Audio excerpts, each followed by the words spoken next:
नमस्कार दोस्तों, फिल्मी वार्तालाप में आपका स्वागत है। दोस्तों, भोजपुरी के पावर स्टार पवन सिंह का दूसरा होली सॉन्ग का टीजर रिलीज कर दिया गया है, जिस गाने का नाम है आंसू के डलल का। दोस्तों, इस गाने को लिखे हैं सोनू सरगम और म्यूजिक है इसमें प्रियांशु सिंह का, और गाए हैं इसको भोजपुरी के पावर स्टार पवन सिंह।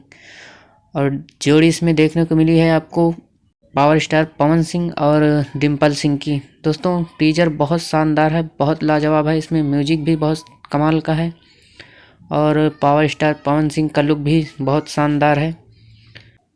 गाना कल सुबह DRS म्यूजिक यूट्यूब चैनल पर 6:30 बजे रिलीज किया जाएगा, तो दोस्तों एक बार ज़रूर सुनिएगा। जिस भाई ने अभी तक नहीं देखा वो DRS म्यूजिक यूट्यूब चैनल पर जाकर देख सकता है। बहुत कमाल का टीजर है।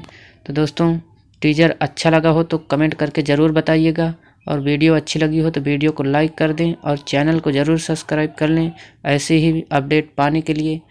जय हिंद, धन्यवाद दोस्तों।